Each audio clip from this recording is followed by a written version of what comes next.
mo ba, may isang ugali ang pamilyang Pilipino nagpapasa ng kahirapan hanggang sa kaapu-apuhan? Kung gusto mong malaman, manood, makinig at sabay-sabay tayong matuto. Hindi po kakulangan sa sipag at hindi rin to dahil tamad ang pamilya. May malalim pa doon at maraming pamilya ang ginagawa ito habang naniniwala silang pagmamahal ang tawag nila rito. Alam ko, hindi agad maiintindihan ng mga tagapanood natin ang content na ito. Pero sigurado ako kapag nanood ka hanggang sa dulo, may kwentong babago sa buhay mo. Lumaki tayo na may isang linyang madalas nating naririnig. Anak, mag-aral ka ng mabuti para ikaw ang mag-aahon sa pamilya natin. At sa una, para wala namang masama. Pero habang tumatanda ka, napapansin mong may mabigat na responsibilidad na unting nakapatong sa balikat mo. Biglang ikaw ang inaasahang sasagot sa utang. Ikaw ang inaasahang magpapaaral sa kapatid mo. Ikaw ang sasalo kapag emergency.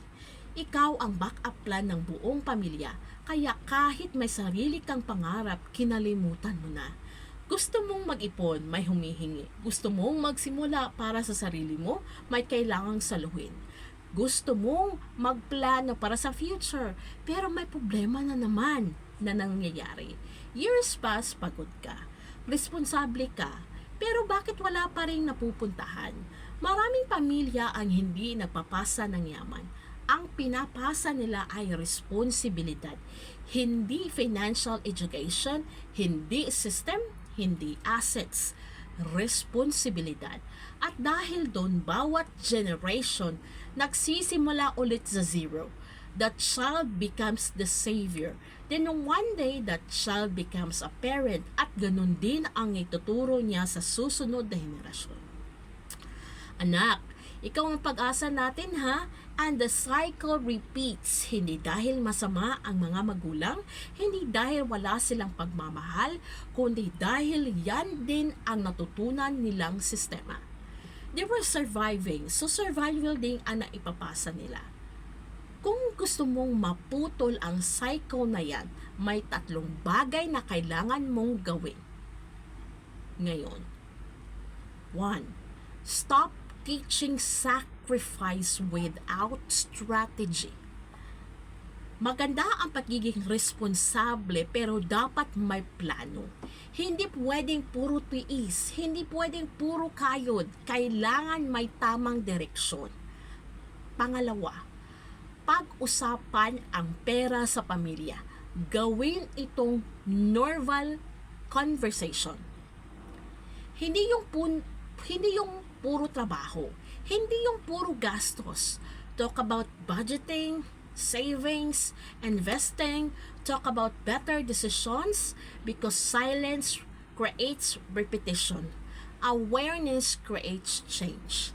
Pangatlo, turuan ang susunod na generation na turuan kung paano gumagawa ng tamang choices.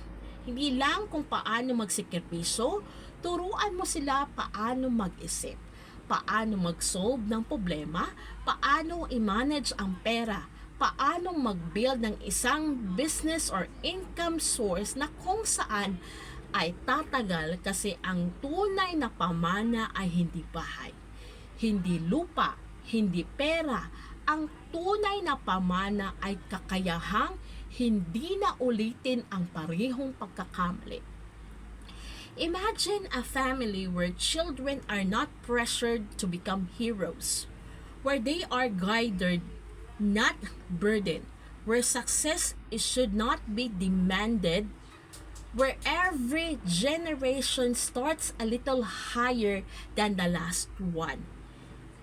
Hindi perfect, pero hindi na paulit-ulit. Mas may peace, mas may clarity, mas may pagkakataong mangarap ng hindi kinakailangan isakripisyo ang buong sarili. Ang pinakamahal na mana na pwedeng iwan ng isang pamilya ay hindi utang, hindi obligasyon, hindi pressure, kundi kalayaan na pumili ng mas magandang buhay. At minsan, ang taong pumuputol ng cycle ang siyang pinakaunang nasasaktan. Pero siya din ang dahilan kung bakit hindi na ito mararanasan ng mga susunod na generation ng pamilya niya. Mas mahalaga ba ang anak na umaahon sa buong pamilya? O ang pamilyang sama-samang umaangat ng walang isang taong pasan ang lahat? Ano sa tingin mo? Andito lang ako at naiintindihan kita. But again, putulin mo na ang cycle na yan, please. This is Teacher Calva, nagbababad sa social media para magkwento ng mga bagay na may kwenta at your service. See you!